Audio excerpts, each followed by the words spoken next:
Welcome back, everybody. You're listening to the Win by Two podcast, powered by DIMER 2K. I am your host, Christian Charisma. A quick thanks to Coach Len of Gen G for stopping by to help us usher in this new show. Up next, I have Lucas Seehafer. Did I get that? Yes, that is correct. Perfect, perfect. Lucas Seehafer, managing editor for A Wolf Among Wolves, basically a website dedicated to covering the Minnesota Timberwolves of the NBA, Minnesota Lynx of the WNBA, and then, of course, the TWolves Gaming of the NBA 2K League. Lucas, thanks for stopping by. Hey, thanks for having me on. Perfect. Let's just kind of switch gears here for a second and talk NBA ball. You had a chance recently to speak with Josh Okogie, the young, super long, and athletic guard out of Georgia Tech. Talk a little bit about his involvement with the local organization there. Change starts with me. Yeah, so as I'm sure everyone's well aware, with the killing of George Floyd at the hands of the Minneapolis police, Minneapolis in general, and kind of the surrounding communities, suburbs, and whatnot, have really been in a state of unrest and healing. And one of the people that's really stepped up in the community to try and help everybody else, rebuild, continue with that healing process, has been Timberwolves guard Josh Okogie.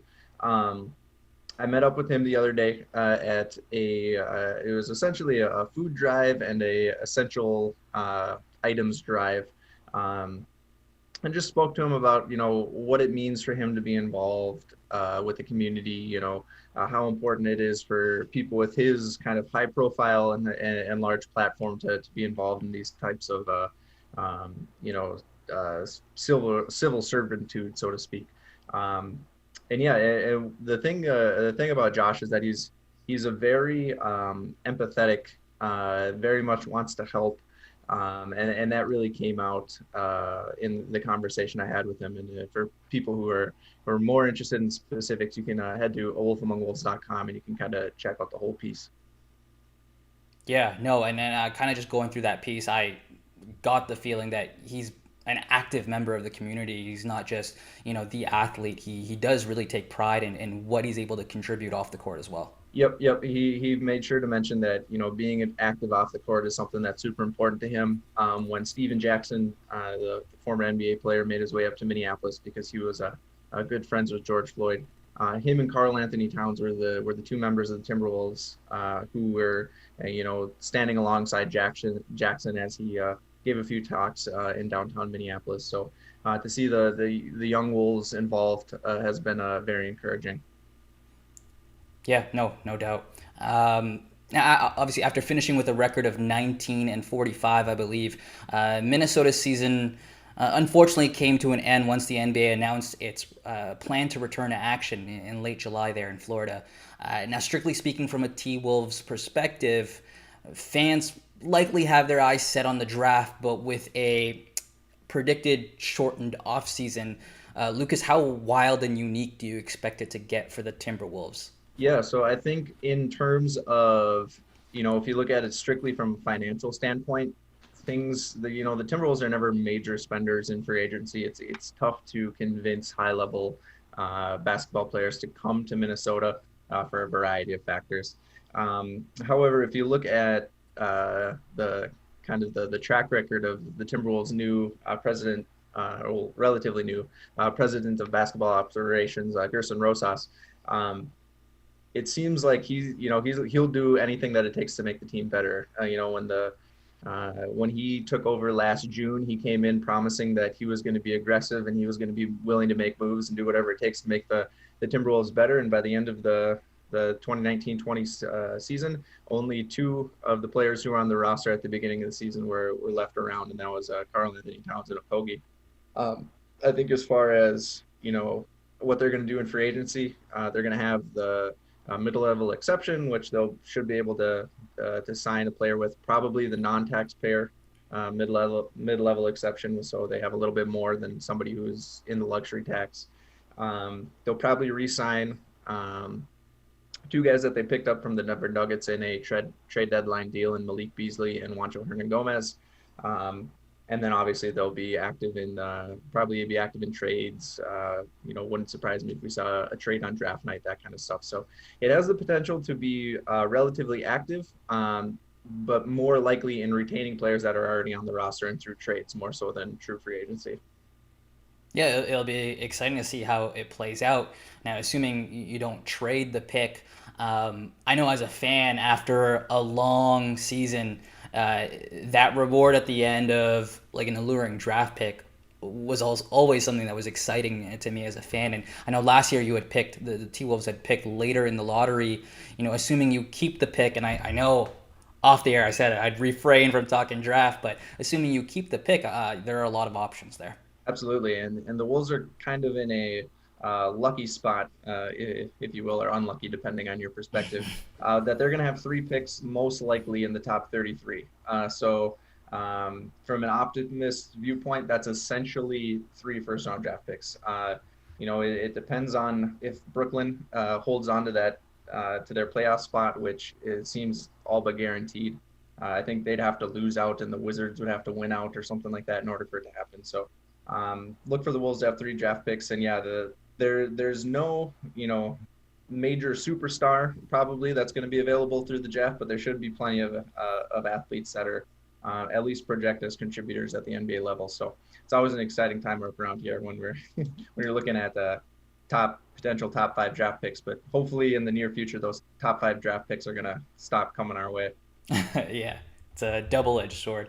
Um, Switching gears here again, we have TWolves Gaming, we have the NBA 2K League. They're in a completely opposite scenario where they are now the defending NBA 2K League champions. You've come out with a lot of content involving the T-Wolves lately. You had a chance to sit down with the reigning MVP of the finals last year, Bear the Beast, and after a hot start, they seem to have maybe lost a tiny bit of steam. What are your impressions of the team's performance so far? And just based off your conversations that you've had with the team, what can we expect moving forward as they return to regular season play? Yeah, so T-Wolves Gaming has really been a team of high highs and low lows so far this year. They started off the season getting just destroyed by Hawks Talon in straight games. And then they rip off, like I think they won 11 of 12 individual games at one point, and then they ultimately have lost their last four individual games, got knocked out in the group stage in the tip-off. I think when T-Wolves Gaming are clicking on all levels, and by that I mean they're making lots of three-pointers, they're winning the turnover battle. With Feast, they're obviously always going to be right there in the rebounding battle. When they're doing those things, you could make the argument that they're still a top 2 or 3 team in the NBA 2K League. The issue for them so far is that when those things aren't clicking on all cylinders, they seem to tank pretty quickly. Um, Over the last few games, J Money has kind of been, and Bear the Beast have been struggling from three. Bear the Beast has kind of been struggling with turnovers a little bit lately. So if they come out of this 1 week break after the tournament, they come back out and they start shooting more connecting on more threes, hanging onto the ball, I think they'll end up doing a lot better. As far as adjustments, I think the team is going to make. I think we already kind of saw that with the tip-off tournament where they swapped out JoJo for Detoxes, and then kind of shifted everyone down a position. So JoJo was a shooting guard, and then we had J Money at the three, and Big Saint, who's really come on of late, both on the offensive, defensive end of the court at the four. So I think the Wolves have the offense to keep up with anybody in the league. It's just really, can they take care of the ball? Can they play defense? Can they make their threes? Yeah, exactly. And just kind of knowing the 2K League and what the T-Wolves were able to do last year, you can never really count them out. They can struggle and just kind of be in a scenario where they're finding themselves for most of the season. And then just like in the NBA, if you're clicking at the right moment, it can all fall into place. Exactly, and the way I look at it is kind of like Major League Baseball. On any given night, any team can beat any team, but generally speaking, the best teams will win out in over the course of series. I think the Wolves are a playoff team. I think they could be dangerous in the playoffs. It's just being more consistent. Yeah. Now, final question. Though the league is still new, only 3 seasons in, You did publish some data on a Wolf Among Wolves. .com stating that there's been a significant increase in Twitch viewership, 102%. What do you think has been the reason for that growth? I think it's a couple of things. I think it would be foolish not to mention the lack of sports, it just in general. Um, Being a factor that people want to, they just want some semblance of sports, and then the NBA 2K League is able to provide that. I also think that the NBA 2K League, the overall product is very similar to what people would expect in an actual game of NBA basketball. A lot of the things that make you successful in the 2K League, we've already talked about it, shooting threes, limiting turnovers, getting rebounds. I mean, those are the things that make you successful in the actual NBA. So really, the only thing that's crazy different, I would say, is that generally speaking, people have better 3-point percentages, field goal percentages in the NBA Right. 2K League. But overall, it's a very similar product.